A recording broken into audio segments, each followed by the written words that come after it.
The Biden administration has announced a deal to help Australia deploy nuclear-powered submarines. The trilateral agreement, which includes the United Kingdom, aims to deter Chinese aggression in the Indo-Pacific region. But implementation will be a challenge. That's according to Bradley Bowman. He's Senior Director for the Center on Military and Political Power at the Foundation for Defense of Democracies. Brad, welcome to the program. Thank you. So what were the intentions of this partnership, and why had it not happened before? Obviously, Australia is one of our allies. So why didn't we ever give them nuclear submarines before? It's a great question. Thanks for that. And thanks for the opportunity to discuss this with you. You know, you're exactly right. I think that nuance has been lost in a lot of the discussion.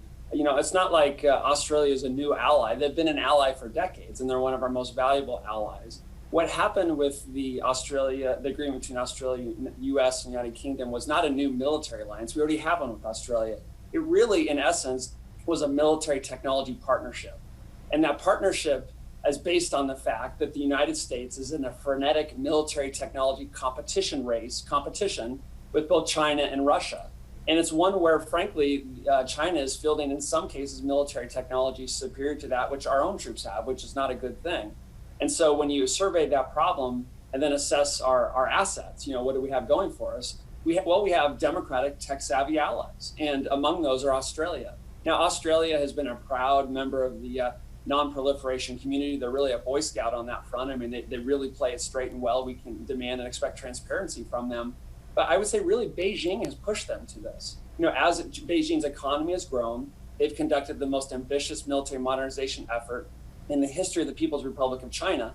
And as their military powers become more powerful militarily, they become more of a bully, frankly, throughout the region, almost every direction you look. Australia sees that, and they say, you know, we need increased military capability to defend Australian interest and democratic principles versus might makes right authoritarianism and the bullying that we're seeing from Beijing. And so they're looking for better ways to do that. Now, they were buying diesel-powered submarines from France, and yes. As we know, they, I guess, pulled out of that agreement in favor of the U.S. nuclear-powered submarines. Explain that. Why did that happen? Yeah, sure. So I'm talking about it's a partnership for military technology that's going to last for a long time. But the first kind of most significant case that's going to go through this new partnership is exactly that. It's going to provide Australia nuclear-powered, not nuclear-armed, nuclear-powered attack submarines. Now, exactly, Australia had a contract with France, where France was going to provide Australia diesel-powered submarines, frankly, which were far less capable of what they're going to get from the U.S. and the United Kingdom. Obviously, Paris was not very happy about that. They lost billions of dollars. But the bottom line is, you know, just from an Australian perspective, is that nuclear-powered submarines can travel faster, they can go farther, they can go faster, they can stay underwater longer, and they can carry more weapons. So that's exactly the combat capability Australia wants and needs to help secure, along with America, a free, open, inclusive Indo-Pacific.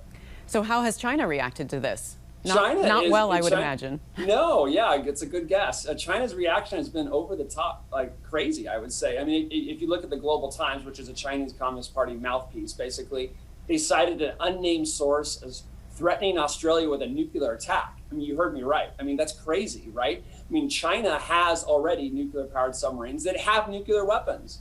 Australia just wants nuclear-powered submarines that says, hey, we don't want nuclear weapons. So what's good for the goose is not good for the gander, evidently. And so they're going to threaten Australia with a nuclear strike.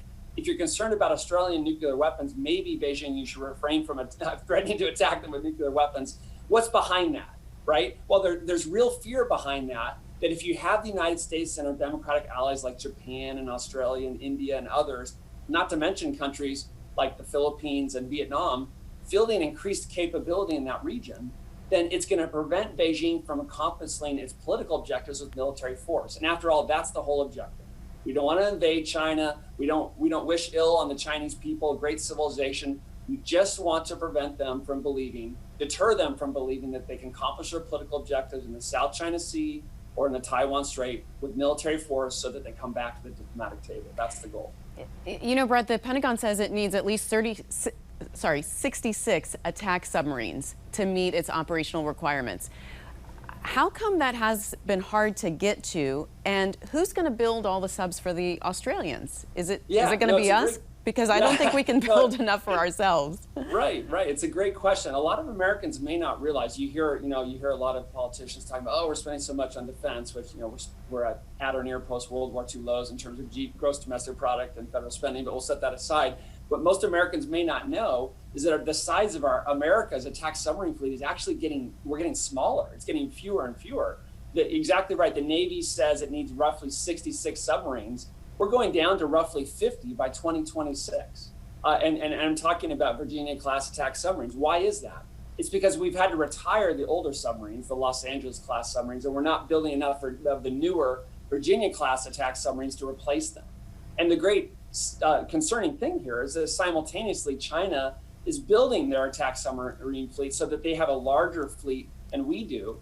Now, to be clear, most of China's submarines are diesel powered, but they do, as I said earlier, have some nuclear powered submarines, and they're building more each year. And we have ours deployed around the world, whereas the vast majority of theirs are located in the Indo-Pacific, where conflict is likely to occur, which means at those locations, they have more attack submarines present.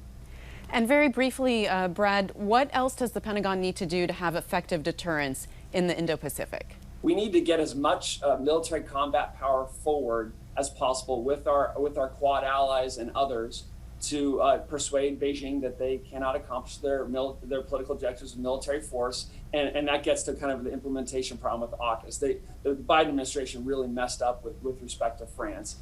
Some people might roll their eyes at France's concerns, but France is as active in the Indo-Pacific as any European country. Lots of bases, 8,000 or so troops, naval deployments. So it was a mistake to roll this out the way we did with respect to the French. All right, well, Brad, we'll leave it at that. Thank you so much for joining us. Thank you so much. Thank you.